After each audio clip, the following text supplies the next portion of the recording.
Langit mulai meremang ketika Aang memutuskan menyusuri jalur kecil di pinggir hutan balau. Ia sedang mencari kayu langka untuk dijual demi membiayai pengobatan ibunya yang sakit keras. Meski warga desa sudah sering memperingatkan, jangan masuk hutan balau setelah maghrib, Aang bersikeras. Tekanan hidup telah membutakan logika dan menumpulkan rasa takutnya. Ketika bayangan pepohonan mulai membungkus jalan setapak, Aang sadar bahwa matahari sudah tenggelam sepenuhnya. Angin malam mulai menggigit kulit, dan suara-suara hutan berubah. Tidak lagi nyanyian jangkrik, melainkan bisikan samar penuh gema seolah ada yang memperhatikannya. Tiba-tiba kabut tipis turun perlahan. Aang berhenti, jalan yang tadi ia lewati hilang. Semua pohon tampak sama. Ia mencoba berbalik, tapi langkah kakinya seakan membawanya makin ke dalam jantung hutan. Lalu ia mendengarnya. Tawa pelan, parau, seperti suara tua yang terkikis usia namun penuh kebencian.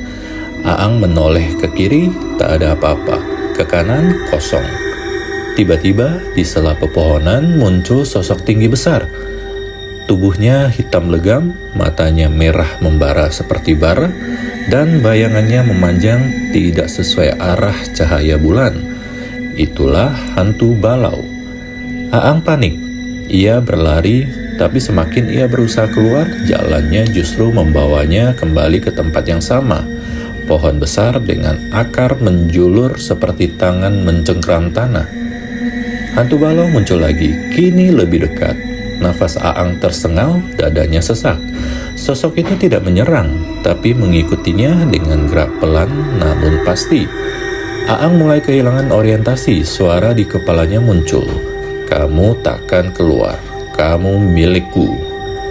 Hari berganti malam, lalu malam jadi pagi. Tapi entah hari keberapa, Aang tak yakin lagi. Ia mulai bicara sendiri, tertawa seperti orang gila, dan menangis di waktu bersamaan.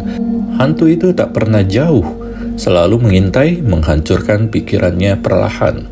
Hingga suatu malam saat Aang terbaring lemah di bawah pohon, tangannya gemetaran menyentuh sesuatu di dalam kantong bajunya. Sebuah kalung tua, jimat peninggalan ayahnya. Ia selalu membawanya tapi lupa akan keberadaannya.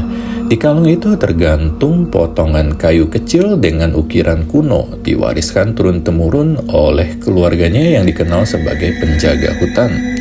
Dengan sisa tenaga, Aang menggenggam jimat itu dan memejamkan mata. Ia berbisik seperti dulu diajarkan ayahnya. Penjaga rimba, pelindung jiwa, tunjukkan jalan pulang. Hutan tiba-tiba sunyi, udara menjadi hangat. Ketika Aang membuka mata, sosok hantu balau berdiri tepat di depannya. Tapi kini sosok itu seperti terbakar oleh cahaya lembut dari jimat yang digenggamnya. Hantu itu meraung, tak lagi kuat. Kabut perlahan menghilang dan pepohonan mulai membuka jalan. Aang berdiri pelan tapi pasti mengikuti cahaya jimat yang kini seolah menjadi kompas. Langkah demi langkah, rasa warasnya kembali. Hingga akhirnya cahaya pagi muncul dan ia menemukan dirinya keluar dari hutan, tepat di tepi desa. Tubuhnya kurus, bajunya compang-camping, tapi matanya menyimpan kisah yang tak bisa diucapkan.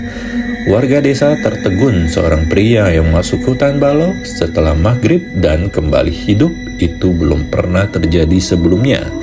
Sejak hari itu, Aang tak pernah lagi menginjakkan kaki ke hutan, tapi jimat itu ia gantungkan di dinding rumahnya sebagai pengingat bahwa hutan bukan sekedar rimba. Di dalamnya ada dunia lain, dan hantu balau masih menunggu jiwa-jiwa yang tersesat.